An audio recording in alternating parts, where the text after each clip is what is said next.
Let us draw what's going on here with this stochastic differential equation.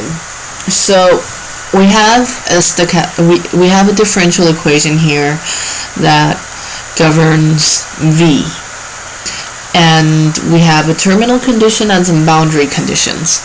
So let us draw up our domain. We have S going along the first axis, and we have T going along the second axis, and we have a terminal condition at time t equal to big T. So this is our terminal condition, which is given by max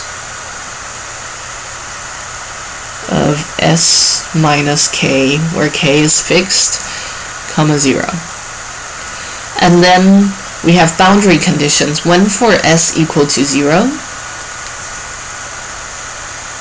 so S equal to 0 over here, then we know that this is just 0, and then one for S tending to infinity. So now we are cheating a bit because we can't just write infinity over here. So what do? We can't solve this thing for S equal infinity either. So let us cheat a little bit and interpret this as for big S values. We may write that V of S comma T is approximately, so we have this idea that maybe, just maybe,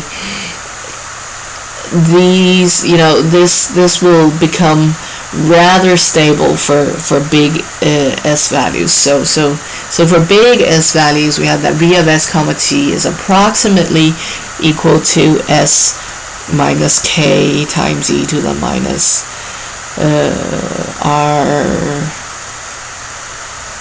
times T minus T. And we will use this as our other boundary condition. So what do I mean by big S values? What I mean is we will consider the right boundary condition in some big S value, S max. So here I have S max, and what the value of S max should be is something we will consider later on. And the value of the call option at any time point for S equal to S max is then given by this expression. So we may notice that the grid we've drawn up here, with this being S0 and this being Sn plus 1 and this being Tm, sort of reminds us of the grid we had in 6.1, and the setup is more or less the same, and we may note that this differential equation has more or less the same shape as the differential equation we had in 6.1. So that probably means we're able to solve this differential equation using the method we devised in 6.1.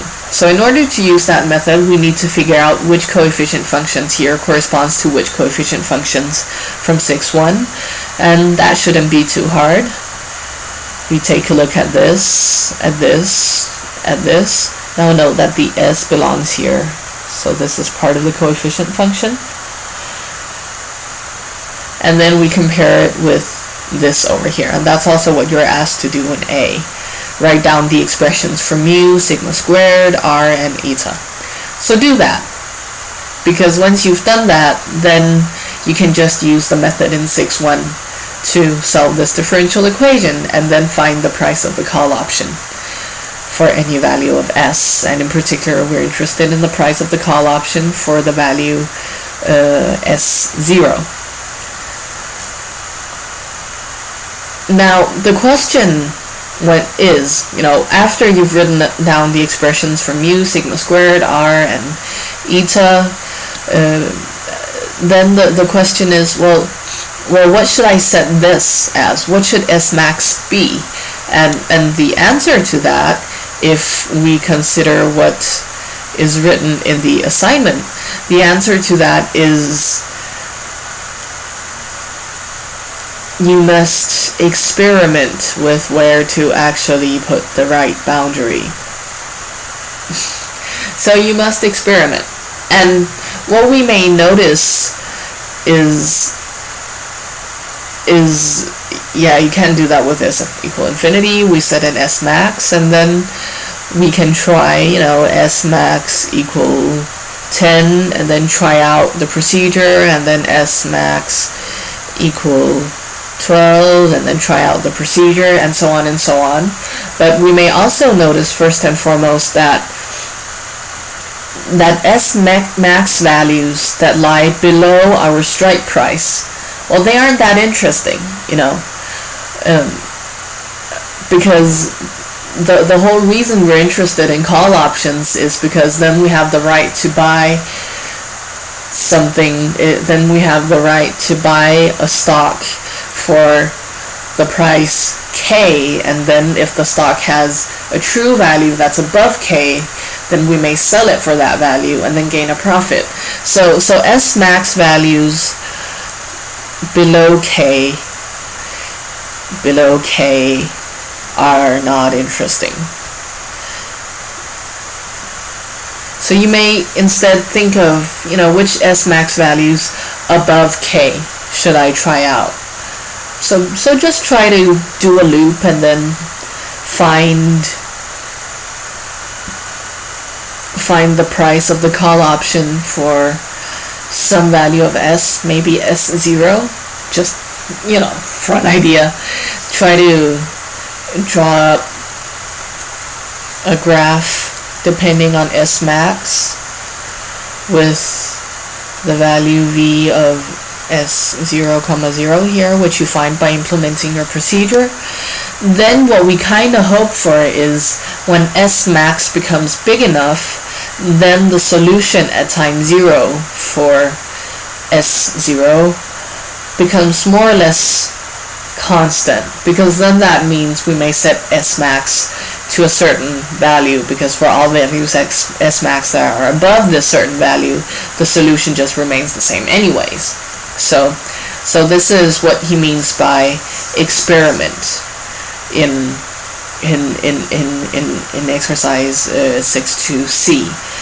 It means try to set S max to different values and see what the procedure gives you for V of S0, 0. Now another quick comment for this is normally you have been used to working your way up from t equals 0 and then up to the last time point. So normally you've been evaluating Wj and then going to Wj plus 1. Now you have to notice that what you have here is a terminal condition. So instead of calculating in this direction, you're actually going to be calculating in this direction. So you start out with Wm and then you go to Wm minus 1, Wm minus 2, and so on.